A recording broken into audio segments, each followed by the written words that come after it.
Alors pour commencer, j'aimerais qu'on parte d'un chiffre. Un chiffre qui m'a vraiment interpellé. Dans un sondage britannique, on demande aux gens en qui ils ont confiance. Tout en haut, on a les infirmières, à 84%. Bon, ça c'est logique. Tout en bas, les politiciens, 5%. Pas de surprise non plus. Mais juste au-dessus, à peine mieux, on trouve qui? Les économistes. Seuls 25% des gens leur font confiance. On peut se demander ce qui cloche. Ah oui, et ce qui est fou, c'est que ce n'est pas juste une impression, hein. Les sources qu'on analyse aujourd'hui le confirment. Aux États-Unis, par exemple, il y a un fossé énorme entre l'opinion du grand public sur l'économie et le consensus des experts. Et le pire, c'est que ça ne bouge pas. Exactement, on a beau leur présenter les faits, les études, leur opinion ne change quasiment pas. Il y a une vraie rupture de confiance. Et c'est justement cette rupture que les docteurs Abhijit Banerjee et Esther Duflo, tous les deux prix Nobel, essaient de réparer dans leur livre Économie utile pour des temps difficiles, qui est au cœur de notre discussion. C'est ça. En fait, leur message, c'est un véritable appel à changer de perspective. Ils disent qu'il faut en finir avec ce qu'ils appellent la mauvaise économie. C'est-à-dire C'est-à-dire cette obsession pour le PIB, pour les grands chiffres, qui sont un peu froids, un peu désincarnés, pour aller vers une bonne économie.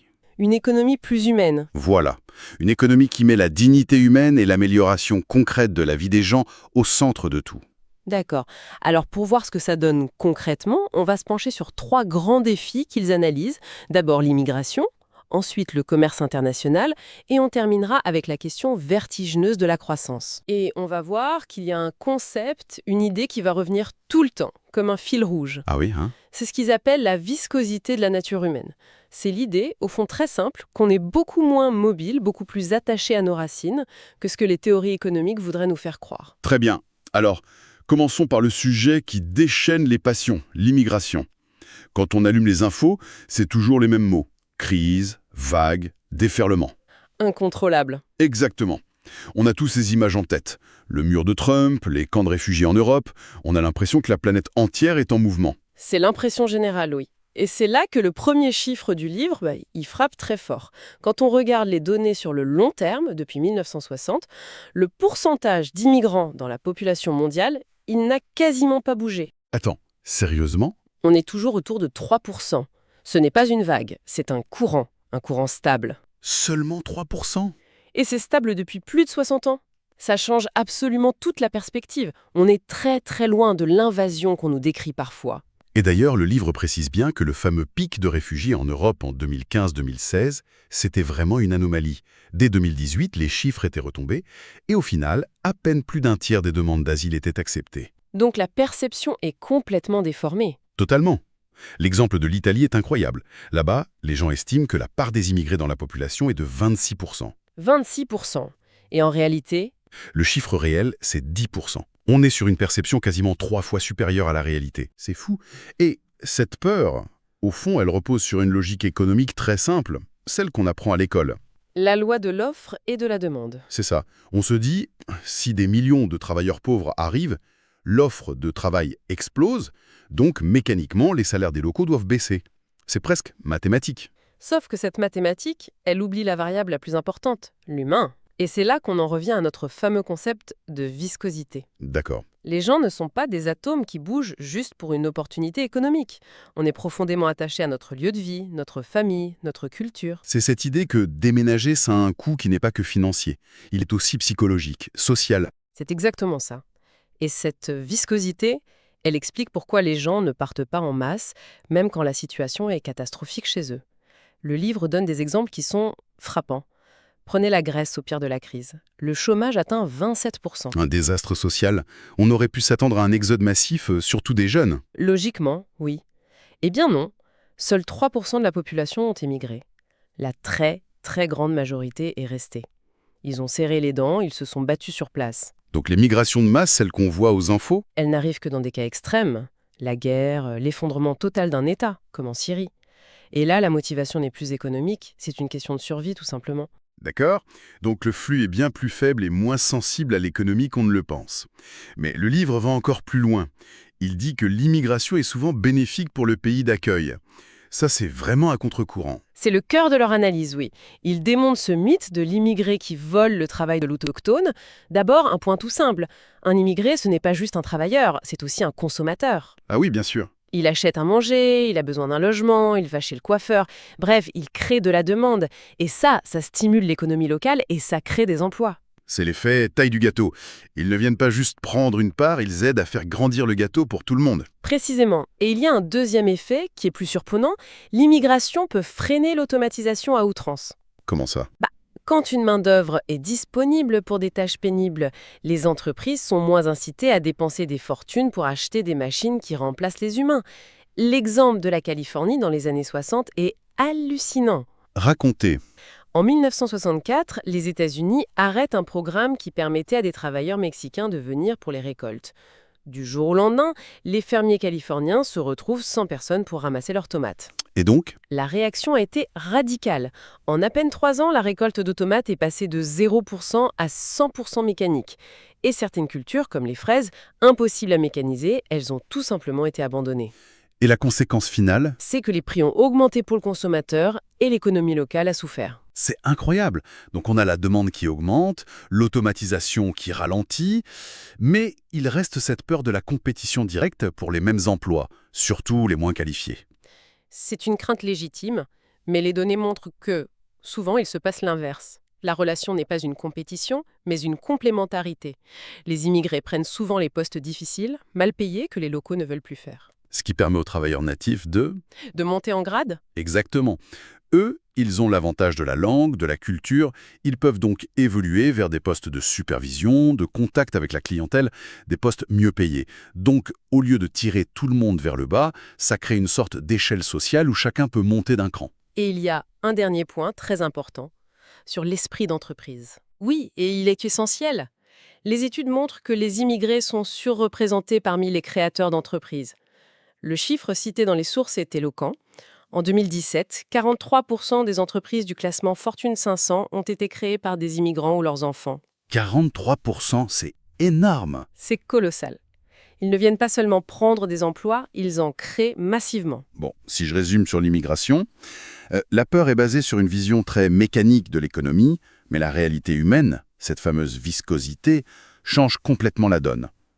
Est-ce qu'on retrouve ce même décalage entre la théorie et le réel pour le commerce international? On retrouve exactement le même schéma. Sur le papier, la théorie du commerce international, elle est magnifique. C'est le fameux principe de l'avantage comparatif théorisé par David Ricardo il y a 2 siècles. L'idée, si je me souviens bien, c'est que chaque pays doit se spécialiser là où il est le plus fort et échanger avec les autres. Comme ça, tout le monde produit plus, le gâteau économique mondial grossit et à la fin, tout le monde est plus riche. C'est la grande promesse du libre-échange. C'est la promesse, oui. La théorie dit que les pays en développement vont pouvoir sortir des millions de gens de la pauvreté. Sauf que, quand on regarde les données de pays comme l'Inde ou le Brésil, qui se sont ouverts en grand, le bilan est très, très contrasté. Qu'est-ce qui s'est passé concrètement? Les travailleurs très qualifiés, les ingénieurs, les cadres, eux, ils en ont énormément profité. Leurs salaires ont explosé. Mais les travailleurs peu qualifiés, ceux que la théorie était censée aider, ont vu leur salaire stagner, voire chuter. La promesse n'a pas été tenue. Et pourquoi? Pourquoi cette belle théorie ne marche pas? Parce qu'elle repose sur 3 prémices cachées qui sont totalement fausses dans le monde réel. La première, c'est que la théorie imagine un grand marché mondial unifié où tout le monde joue avec les mêmes règles. Ce qui est faux, bien sûr. Chaque pays protège ses industries, impose des normes. Voilà. Le terrain de jeu n'est pas plat du tout. La deuxième prémisse, c'est que les gouvernements vont redistribuer les gains pour compenser les perdants. Ça, on sait que c'est de la science-fiction. L'aide pour un travailleur qui perd son emploi à cause de la concurrence étrangère est souvent Minime. dérisoire. L'exemple américain est frappant. Dans les régions les plus touchées, on a calculé une perte de revenus de 549 $ par habitant. L'aide gouvernementale reçue en face, 58 $. C'est à peine 10% de la perte. On laisse les gens sur le carreau. Et la troisième prémisse, je parie qu'elle a un rapport avec notre fil rouge. Tu as tout compris. La théorie suppose que les gens et les capitaux sont parfaitement mobiles. Un ouvrier de l'acier qui perd son job en Pennsylvanie est censé faire ses valises et devenir développeur web en Californie. Mais c'est ignorer la viscosité. Bien sûr. Les gens ne quittent pas leur maison, leur famille, leur communauté si facilement. Ils restent et ils subissent le déclin de leur région. ce qui nourrit la colère. Et ce qui explique la montée des populismes dans ces régions désindustrialisées. D'accord.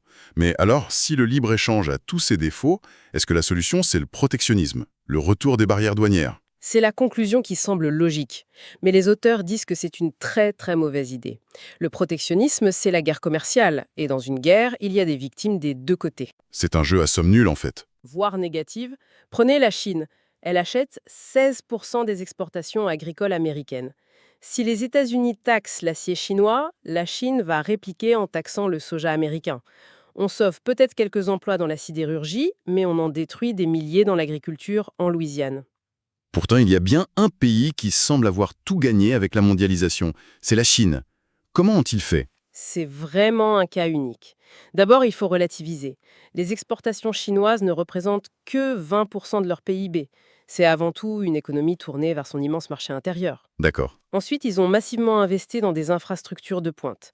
Des ports, des autoroutes, des trains à grande vitesse, ce qui a rendu leur production hyper compétitive. Et ils ont aussi réussi à contourner le problème de la viscosité. Oui, grâce à un système unique de travailleurs migrants internes. Des centaines de millions de jeunes qui quittent leur campagne, vont travailler quelques années dans les villes-usines, puis retournent chez eux. Ça a donné à leur économie une flexibilité incroyable. Donc, pour un pays plus pauvre qui voudrait imiter la Chine, c'est presque impossible. Le risque est énorme. Le premier danger, c'est la surspécialisation. Si un pays mise tout sur les t-shirts, il est à la merci d'un changement de mode. C'est le syndrome de la Rust Belt à l'échelle d'un pays. Et le deuxième danger? C'est ce que le livre appelle le biais de marque. On n'hésite pas à acheter une voiture allemande, mais une voiture fabriquée au Burundi, même si elle est d'excellente qualité, on aura des doutes. C'est très très dur de se faire un nom. La recommandation des auteurs est donc d'être prudent. Très prudent. Leur conseil aux pays en développement est clair. Ne mettez pas tous vos œufs dans le panier du commerce international. Concentrez-vous d'abord sur l'amélioration de la vie de vos propres citoyens. La base d'abord. Cette idée de se concentrer sur l'intérieur nous amène parfaitement à notre troisième partie, sur la croissance. Et là, le livre lâche ce que je pense être une véritable bombe. Et si au fond, personne ne savait vraiment comment générer de la croissance économique? C'est l'idée la plus dérangeante du livre et elle est très solidement argumentée. Il faut réaliser une chose, la croissance forte et continue qu'on connaît depuis 2 siècles, c'est une anomalie dans l'histoire humaine. Une anomalie? Complètement. Entre 1500 et 1820, la croissance annuelle en Europe était de 0,14%. Autant dire, rien du tout. Les 30 Glorieuses, c'est une période exceptionnelle. Et pour expliquer ça, les auteurs parlent d'un concept un peu technique, la PTF. La productivité totale des facteurs. Et le prix Nobel Robert Solow, qui l'a inventé, a eu cette définition géniale. Il a dit que c'était une mesure de notre ignorance. Une mesure de notre ignorance. J'adore. C'est exactement ça. En gros, quand les économistes regardent la croissance, ils peuvent en expliquer une partie par plus de machines ou plus d'éducation. Tout ce qu'ils n'arrivent pas à expliquer, ce résidu mystérieux, c'est la PTF. Et ce facteur X, cette ignorance, représente 67% des gains de productivité. 2 tiers? 2 tiers de notre prospérité viennent d'un truc qu'on ne comprend pas. C'est comme si un mécanicien disait qu'il comprend les roues et le volant, mais que les 2 tiers du moteur sont une boîte noire magique. C'est une excellente analogie. Et le pire, c'est que depuis 1973, la croissance de cette PTF mystérieuse a chuté drastiquement dans tous les pays riches. On est entré dans les 40 pas si glorieuses. Et cette ignorance, elle va jusqu'au plus haut niveau. Ah oui, l'anecdote de la Banque mondiale est presque comique. En 2006, ils montent une commission de rêve, les plus grands économistes du monde, un budget de 4 millions de dollars. Leur mission, répondre à une seule question. Comment on obtient une croissance élevée et durable? Et la conclusion? La conclusion, en substance, c'est « on n'en a aucune idée ». C'est une confession d'humilité absolument stupéfiante. Alors si même les meilleurs experts avouent leur ignorance, ça change tout. Si la croissance est un mystère, peut-être qu'on se trompe d'objectif depuis le début. C'est la conclusion logique. Le PIB n'a jamais été conçu pour être un but en soi. C'est juste un indicateur. Un outil, le vrai but de l'économie, ça devrait être d'améliorer concrètement la vie des gens, leur bien-être, leur bonheur. Et là-dessus, on peut faire des progrès immenses sans une croissance folle. L'exemple des moustiquaires dans le livre est parfait pour illustrer ça. Parfait. La distribution à grande échelle de moustiquaires imprégnés a permis d'éviter 450 millions de cas de paludisme. C'est un gain en bien-être humain qui est colossal. incalculable. Des vies sauvées, des familles qui ne sont pas détruites. Voilà. Et pourtant, l'impact sur le PIB mondial est quasi invisible. Ça montre bien qu'on ne mesure pas ce qui compte vraiment. Et ça va même plus loin, sur des besoins qu'on pourrait juger moins essentiels. Oui, leurs recherches au Maroc le montrent, ils ont vu des familles très pauvres choisir de moins bien manger pour pouvoir s'acheter une télévision. Pour un économiste classique, c'est irrationnel. Mais pour un être humain, ça a du sens. Ça veut dire se connecter au monde, se divertir, ne pas se sentir exclu.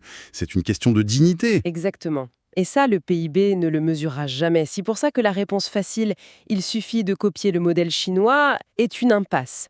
Déjà, quel modèle? Celui des années 80, celui de 2020? C'est un processus unique. Mais s'il y a une leçon à en tirer, c'est peut-être leur façon d'avoir surmonté la viscosité par une urbanisation massive.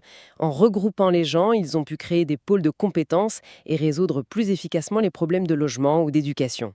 On arrive à la fin de cette exploration. Si on devait tout rassembler, on est parti de cette méfiance envers une économie trop théorique. Et on a vu comment cette viscosité humaine, notre attachement à nos racines, vient dynamiter les grands modèles sur l'immigration et le commerce. C'est ça. Et finalement, on remet même en question l'objectif suprême de nos sociétés techno, la croissance du PIB. C'est ça. Le livre est vraiment un plaidoyer pour une bonne économie.